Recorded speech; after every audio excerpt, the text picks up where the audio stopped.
তখন ওই যে জিত দিলি হ্যাঁ ওই করতে করতে দাদা পাকা ওস্তাদ সেই তখন থেকে বনে গেল দাদাই আর তপন বাবু দাদাই ভগবান আমার। সত্যি নমস্কার, আজ আমি আপনাদের কাছে তুলে ধরতে চলেছি মাঝিহিড়া ভাইরাল যে ছো টিম, সেই ছো টিমের ওস্তাদ তপন কুমার মাহাতো মাস্টার।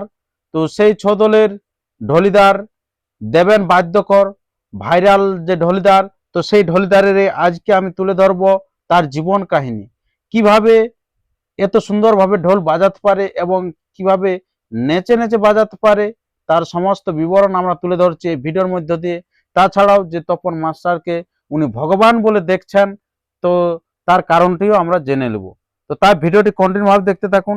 আর যদি আপনার চ্যানেল হয়ে থাকে নতুন, তো চ্যানেলটিকে সাবস্ক্রাইব করে থাকুন পরবর্তী ভিডিও সবার আগে সবার প্রথম পাওয়ার জন্য। আচ্ছা নমস্কার। নমস্কার, আচ্ছা, তো সর্বপ্রথম একটু আপনার নাম পরিচয়টা বলুন। আমার নাম হচ্ছে দেবেন বাদ্যকর, আমার গ্রাম পুরুলিয়া ভাঙড়া গ্রামে। আচ্ছা আচ্ছা, ভাঙড়া গ্রাম মানে আপনারা বুঝতে পারছেন সবার প্রিয় জায়গা, যেটা হচ্ছে ছড়রা ছড়া এই যেটা হুলুলির টাঁড় যেটা বলা হয়, সেই সংলগ্ন এলাকা এয়ারপোর্ট যেটা বলা হয় আর কি। আচ্ছা, তো বর্তমানে তোমার এখন বয়সটা কিরকম বলো তো? আমার বয়স এই জাস্ট 19 প্লাস। আচ্ছা, তো শাদী সুদা হয়েছে কি না? আচ্ছা, যাই হোক হওয়ার মুহূর্তে আছে, মানে কনফার্ম কি করা আছে নাকি ভিতরে ভিতরে? না নাই, মানে করতে হবে, করতে তো হবে কি অবশ্যই, কত একদিন না একদিন করতে হবে। তারপরে বাবা মায়ের একটা জ্বালা হয় রান্না বান্নার, তারপরে নিজেরও হয়তো এই যে ধুলা মাখে আসবে কিছু, তো একটা জামা কাপড় ইয়া করার জন্য তো থাকা চাই নাকি? তো ওটা কি কোনো ঠিকঠাক হয়ে আছে নাকি? নাই হবার চান্স আছে আর কি, দেখাশোনা চলছে না? দেখাই আছে ঘরে এমনি আলোচনা করছিল আর কি। আচ্ছা যাই হোক, যাই হোক, সেটা কিছুদিনের মধ্যে দিয়ে সেটা জানা যাবে। হয়তো আষাঢ় মাস দিকে হয়তো ঘটিয়ে যাবে সেটা। আষাঢ় মাস ছাড়া তো আর হবে মানে হবে কি বিয়াটা যে বাবা মামা মানে মা বাবা মানে লাগিয়ে পড়েছে আমার উপর, মানে বিয়া করতে হবে কারণ ঘরের বড় বেটা হয়ে যাচ্ছে। আর আমরা 3 ভাই, ঠিক আছে, তো এক ভাই ছোট আছে। আচ্ছা, ও এই লাইনে থাকে, মানে এরকম গান বাজনাতে থাকে আর কি। আচ্ছা আচ্ছা আচ্ছা, তো আমরা 2 ভাই এখানে থাকি। 2 ভাই এখানে? হ্যাঁ। বাহ, যাই, তো তোমার টাইটেলটা কি? আমার টাইটেল হচ্ছে বাদ্যকর। বাদ্যকর, হ্যাঁ। আচ্ছা, বাদ্যকর বলতে কি এরকম কালিন্দি টাইপের? হ্যাঁ, কালিন্দি টাইপের। আর মানে কি বলবো, যাই হোক যে যেমন ভাবে আর কি। তো আমাদের বাদ্যকারদের অনেক রকম লেখায় আর কি। আচ্ছা আচ্ছা, ঠিক আছে, তো আমরা বাদ্যকর লেখাইছি। আচ্ছা আচ্ছা, তোমাদের এই দেখাশোনা কি কালিন্দির সাথে চলে? হ্যাঁ, আচ্ছা, সব সব। আচ্ছা, যাই হোক, মানে ওই সঙ্গতের মধ্যেই পড়ছে আর কি। মুরগির একটাতে তাসাদার নাই, ওই বিজয় কাকুর, ঠিক আছে। বিজয় কাকু বলতে ওটা আশা করি চিনবেন, বিদেশ পড়তো আবুড়ে সেই শীতলপুর দুর্গের আছে না? হ্যাঁ, আচ্ছা আচ্ছা, অবশ্যই আছে ওইখানে বিদেশ পড়তো। আচ্ছা, বহু পুরনো টিম, বহুত পুরনো টিম। হ্যাঁ, ওটা জানা সব। তো ওই দলে আমি সর্বপ্রথম তাসা বাজাতে উঠি ওই মুলকির জন্য। তখন আমি কিচ্ছু জানতি না, মানে ভালো দিনে তো লিখবে নাই না, যেদিন পাই নাই সেদিন পাই নাই। তো ব্যাপারটা আছে সেই, আমি মানে ব্যাপারটা আছে কিছু জানতি না ছৌ নাচের। আচ্ছা, কেমন যেতে বাজায় কোনো কিছু জানা নাই? খাড়ি ধরতে জানতি না ছৌ নাচের যে কিরকম বাজায়। মানে ওই জায়গাতে প্রথম ছোট টিমে যাওয়া? হ্যাঁ, ওই টিমে তখন শীতলপুরে যাই। তারপরে ওই করে সেই সেদিন কি রকম হলো? ওস্তাদ ভালো বললো না খারাপ বললো? ভালো, মানে দমে গাটা থত পুরো কাটছিল। তো সেই মানে সেই পূজা মেলাতে জড়ন দিতে গেছি, বুঝতে পারছো? জড়ন বাজানাটা। আর সেই জড়ন বাজায় আলি কোন রকম ভাবে, তো সেই ধমকায় নিয়ে আসে ওর ছেলে ঢোল বাজাতো, ঠিক আছে। আচ্ছা আচ্ছা, যেটা ওস্তাদের ছেলেটা শীতলপুরের কর্মকারের এখন বাজাচ্ছে, দেখবেন। হ্যাঁ হ্যাঁ, মোহিত। ও অ্যাকচুয়ালি বলবো এই আমার গুরু। আচ্ছা আচ্ছা আচ্ছা, মোহিত। আচ্ছা, ঠেঙ্গায় আর করে খিসাই, যা ইচ্ছা করে হয়তো নাই। তো ব্যাপার হচ্ছে যে শিখাইলো, মানে কোন রকম ভাবে। মোহিত কোন দলে কাজ করতো? ওয়ার দলে। আচ্ছা আচ্ছা, বিজয় কাকুর দলে প্রথমলে ঢোল বাজাচ্ছে। আমি যখন থেকে সোনাচি যাইছি তখন থেকে ওই দাদাকে পাই অনেক দিন থেকে। ও মানে তার পুরনো ওস্তাদ? আচ্ছা আচ্ছা, ওটা ওনার ছেলে বলে বিজয় কাকারে। বিজয় কাকা, হ্যাঁ। আচ্ছা আচ্ছা, তো সেই তখন ওইখান থেকে শুরু। আচ্ছা, তারপরে এই যে সেখান থেকে শুরু হয়ে কত বছর ওইখানে কাজ করা হয়েছিল? ওখানে প্রায় ছিলাম 2-3 বছর ধরে ছিলাম। তারপরে কিভাবে হঠাৎ করে এই যে একটা ভাইরাল দল প্রতিদিন নাচ অনবরত নাচ, এই আমার- দলে কিভাবে আসা? আচ্ছা, তো আর কোনো দলে কাজ করা নাই? এমনি তারপরে তখন বেশি প্রোগ্রাম নাই থাকতো তখন ইয়ার ওয়ার দলে যাওয়া যায় ওই আড়া ছাড়া, ঠিক আছে আড়া ছাড়া হ্যাঁ। রিয়ার দলে নাই কাজ, তখন ওই দলে, ওই ওই দলে দলে নাই কাজ, তখন হাওয়া ওয়া দলে। দলে যাওয়া হতো তো কিন্তু ওই সেটা করে টাসা নিয়েই। টাসা নিয়ে হ্যাঁ, টাসা নিয়ে। তো ঢোলটা কবে অলকাতে জানলে? ঢোলটা জানলি দাদা তোমার হ্যাঁ, মানে দলটা ছাড়ার পর হুম, আমি সোনালী মাহাতোর দল যখন হয় কুস্টাই, কুস্টায়, হ্যাঁ জানেন না? হ্যাঁ, সবাই আশা জানে করি অবশ্য, হ্যাঁ। তো ওই দলে টাসা বাজাতে যাই, হুম, মানে তার আগে সতীশ মাত্র আসতি টাসা বাজাতে, আচ্ছা আচ্ছা। ঠিক আছে? আর আমার যে সবারই তো প্রতিদিন থাকে না নাচ, হুম তখন ইয়ারটা নেই তখন ওয়ারটাই, ওয়ারটা নেই তখন এইটাই, তো এরকম। ব্যাপারটা হচ্ছে যে সতীশ মাত্রও আড়া ছাড়া থাকতি, হুম তো যে যখন থাকতো না না হুম মানে বিজয় কাকার প্রোগ্রাম, হুম তখন ওই করে মানে ব্যাপারটা হচ্ছে এই ছ লাইনটা জানো হুম, মানে ভেবে নাই ছিলি যে আসবো বলে, আচ্ছা আচ্ছা আচ্ছা। বুঝতে পারছো? সেই সেই কি বলবো, অন্য তো লাইনে যাচ্ছিল কিন্তু এই মোহাম্মদ দাদার সেই তারাপদ রজকের দলে আইসি ছিলি চড়কারি, হ্যাঁ, দুবজল। ওখানে একটা পার্টি আছে হ্যাঁ, তারাপদ আচ্ছা আচ্ছা আচ্ছা। তো ওর সাথে আসছিলাম আমি টাসা বাজাতে, এই তো আমার দিকে নাচছিল। হ্যাঁ তো মোহাম্মদ দাদা তখন মানে এক দুদিন যদি হয়তো গ্যাপ থাকতো হ্যাঁ তাহলে ওই মানে সেদিন যেত ওই আর এবার পাঠিয়ে তখন হ্যাঁ আপনার ইয়া নাই ছিল প্লাস করে ওই এমনি অনেক দলে গান আছে আর কি। হ্যাঁ, তো ওই করে সেই তারা কাকুর দলে যাই, হুম। আমিও সেই টাসা বাজাতে যাই, ওই করে পরিচয় হয়। একটা দলে দুজনেই কাজ করা আছে। দুজনে কাজ করা হচ্ছে হ্যাঁ সেদিন।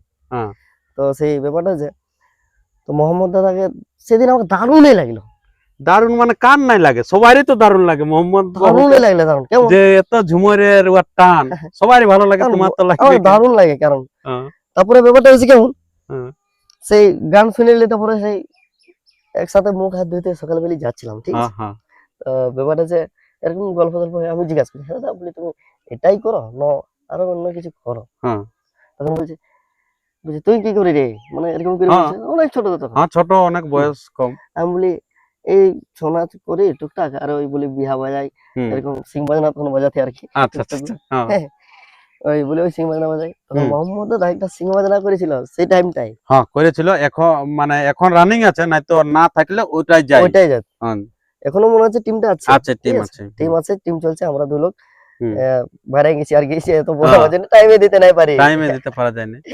তো হ্যাঁ, তাহলে বলি হ্যাঁ দাদা তুমি ছৌ নাচও করো বলো? হুম, বলি তোমার নিজের দল নাই? হুম, তখন বলছে এরে বোকা আছে, বলছে তুই যাবি বলছে টাসা বাজাতে? হ্যাঁ, তখন বলি বলি হে দাদা নাই হচ্ছে, বলি নাই পারি।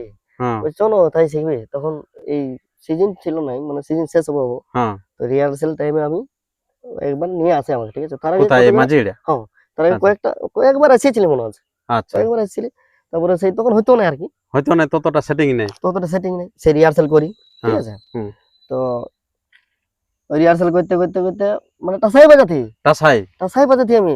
ও আচ্ছা আচ্ছা, তো এ যখন ইয়ারা ছাড়ি দিল চিপিদার, ওই ঢলিদার ওরা হ্যাঁ, চিপিদার যে বাজাচ্ছে মলই, ও হুম, থাকতো থাকে।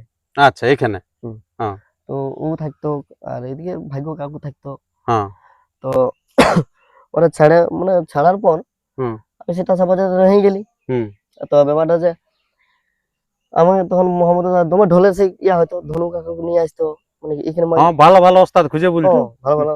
তো সেই দমে অসুবিধা যা কেউ হুম, পাইতো কেউ নাই। হুম, তো ব্যাপারটা যে এখানে আসে নিয়ে সেই ঢোল বাজাতে ডরাই ডরাই ডরাই ডরাই, মানে কাকুটার সঙ্গে কাকুটার সাথে। তখন ভাইকে নিয়ে আলে আমি টাসা বাজাতে, হ্যাঁ, ঠিক আছে? তো ওই ডরাই ডরাই বাজাতে বাজাতে বাজাতে তো ধনু কাকুর বয়স্ক লোক বটে, হুম। ও আর মানে আর মানে পাচ্ছে না আর কি। পরিশ্রম করতে হ্যাঁ, পারছে না। তখন এই শোনাতে বাজাতে বাজাতে মানে একাই তা এমন জিদ দিয়ে দিলাম, মানে তখন প্রথম যখন হুম, বাজাতি হ্যাঁ, তখন পাবলিকে অনেক অনেক রকম কথা বলে, অনেক হ্যাঁ, এত বড় যে টিম ছেলেটা গায়ে ভালো ঢোকান নাই, দিয়েছে, হ্যাঁ এতটুকু ছেলেটা ছেলেটা গায়ে নিয়ে। বাজাতে পারছে না কিছু, হ্যাঁ, তখন পাচ্ছি না বাস্তব। হ্যাঁ, তারপরে তপন দাদা আমি বলতে লাগি, হ্যাঁ, তপন দাদা বলি লোকে কিরকম বলছে এত বড় ভারী হেই হেই। হ্যাঁ। তো ব্যাপারটা হচ্ছে যে নিজেকে একটা কেমন লাগছে। কেমন লাগছে, আমি বলি না আমি তাসাই বাজাবো দাদা, তুমি হ্যাঁ, দেখো ঢুলি দাও। হ্যাঁ, যে ভাই টিমটা কার রে, হ্যাঁ, বা লোকে যে কি বলছে না বলছে ওগুলো তোকে দেখতে হবে না, হ্যাঁ। ভুল হবে আমার দলের, হবে বদনাম হবে আমার যা দলের হয়েছে হবে। হোক, হ্যাঁ, তুই আগান চল, আগান চল। আচ্ছা তুই আচ্ছা। আগান চল। ওই করে আমাকে ওরকম সাহসটা দিল যে যখন ওস্তাদ দিল তখন হ্যাঁ, অবশ্যই একটা তখন বেশি লাগে। নিজেকে একটা জিদ হয়ে গেল, কমেন্ট গেল তখন ওই যে জিদ দিলি, হ্যাঁ, ওই করতে করতে দাদা পাকা ওস্তাদ সেই তখন থেকে বনে গেল। দাদাই আর আমার তপন বাবু, তপন দাদাই ভগবান আমার। সত্যিকারে এই কথাটা কিন্তু বলেছে এখানে বিখ্যাত ঝুমুরা যেটা আছে আপনার মোহাম্মদ আনসারী, উনিও বলেছে যে তপন মাস্টার যিনি ওস্তাদ আছে হ্যাঁ। উনিও বলছে আমার ভগবান হ্যাঁ। এই জায়গায় আসার, আর ইনিও বললো যে উনার সাহসে আজকে একদম, এই চেলাপেটা থেকে থেকে এই ঢলিধার ঢলিধার। এসেছি। এই জিনিসটা একবারে গোদা বাংলায় যেটা একদম, বলে। একদম, একদম। তো এই যে তখন অত বড় যে ঢোলটা, তোমার তো যা ওজন দেখা যাচ্ছে, যে ঢোলটা নিয়ে তখন কি করে তুমি এই নাচে নাচে ঘুরে বলতে পারো বলেন তো দেখি, কেমন পরিশ্রমটা কিরকম হয়? ওই সব বিরাট দাদা। বিরাট কখন ব্যাপার। ঘুমাই, কখন রাত খাই, কোনো হ্যাঁ। বুঝাই নেই। কোনো বোঝায় না। না। আর অত জোশে কিভাবে নাচতে নাচেও আমি দেখেছি যে পুরা ঢোলটা বাজাতে থাকো সবাই দেখে। তো এই জিনিসটা সব দেখছি ওস্তাদ পারে না আর কি। তো তার মধ্যে তুমি সেটা করে ফেলো, এটা কিভাবে করতে পারো সেই সময়? পাবলিকের ভালোবাসে। পাবলিকের ভালোবাসে নাকি? হ্যাঁ। পাবলিক মানে বাহাবা এই দেয়। ছো লাইনটাকে এমন একটা মানে কিছু সোচেছিলি আর কি। হুম। তাহলে কিরকম জিনিস বলে দেখবো একবার ওই যে জিতটা সেই জন্য একেবারে সেই জায়গায় পৌঁছাই গেছে। চোখ তোমাদের আশীর্বাদে ভাই। সবারই অবশ্য আশীর্বাদ আছে এবং নিজের পরিশ্রম আছে, সেই ক্ষেত্রেই এগিয়ে গেছে আর কি। তো বর্তমানে এই বছর কিরকম নাচ ছিল, কিরকম আপনাদের? নাচ তো দাদা মারাত্মক, মারাত্মক। বিশাল। মোটামুটি আমি সিজনটা স্বপ্ন নাই ভেবেছিলি যে এরকম কিছু একটা পরিস্থিতি চলে আসবো। রাজ্যে পুরো পেরেশান। পেরিশান হয়ে গেছে নাকি? এমনকি যেটা হচ্ছে মাঘ মাস দিকে হয়তো ডবল প্রোগ্রামও হয়েছে। হ্যাঁ, এমনই হয়েছে 15-16 দিন তো ডবল ডবল ছিল। ডবল মানে বিপদ নাকি? আচ্ছা, তাহলে যাতায়াত অত দূর থেকে প্রতিদিন আসা যাওয়া করা হয় না, এখানে থাকা হয়? এখানে থাকি, এখানে থাকা হয়। এখানে ডেলি রাজ্যে কি পারা যায় দাদা বলো? না হয়তো। সেটা তো পারা যায় না। আর আমার ঘর হচ্ছে ভাঙড়া। বাংলা মাঝিড়া থেকে মোটামুটি 40-50 কিলোমিটার দূর হবে আর কি। অনেকটা দূরত্ব হচ্ছে। তবে এইবারে ঘরবালি আলো তো যেতেই হবে নাকি? যেটা বলছে হবো হবো, তখন তো আর ছাড়ে বললে তো হোক না নাকি? কি করে বলা যায়? যেতে তো হয়ে গেছে। আচ্ছা আচ্ছা, তো সে ঠিক আছে, অনেকটাই লাজা আছে, তো লাজার বাস্তব পরিস্থিতি সবাইকে মেনটেন করে যেতে হয় আর কি একদম, নাকি? একদম, একদম। যতই পরিশ্রম হোক। তো এই যে তখন বিয়ে যদি করা হয় তখন তো এই জায়গার কি ছাড়িয়ে দিবে না, এটা ছাড়বো না। না? তখন যদি হয়তো দরকার নতুন হলে বিয়াই করবো না। মানে তুমি আগে যদি বলে ছাড়তে নিবে বলো নাকি? তো। আগে বলে নিবে যে হ্যাঁ। আমি যাবো হয়তো কোন মাস্টার দলে। আমি 6 মাস করবো, 6 মাস করবোই। এইবারে তোমার যতটা আমার চয়েস আছে কিনা হ্যাঁ। সেটা তোমার বলো নাকি? ডেলি ঘর যেতে পারবো না, ওই কেমন যদি যাই তো গেলি, আচ্ছা আচ্ছা, নাইলে প্রোগ্রামে, কারণ রাজ্যে কি পারা যায়। সত্যিকারে। তো আর ভিডিওটি দীর্ঘায়িত না করে ভিডিওটা এখানে শেষ করছি। পরবর্তী ভিডিওর জন্য সবাই থাকুন। আর চ্যানেলে নতুন হলে চ্যানেলটিকে সাবস্ক্রাইব করে থাকুন এবং ফেসবুক পেজ থেকে দেখলাম পেজটিকে ফলো করে থাকুন। আর ভিডিওতে একটি করে লাইক দিন। লাইক দিলে কি হয়, আমাদের ভিডিও করার উৎসাহটি বাড়ে এবং আপনারা নতুন নতুন ভিডিও দেখতে পান। নমস্কার।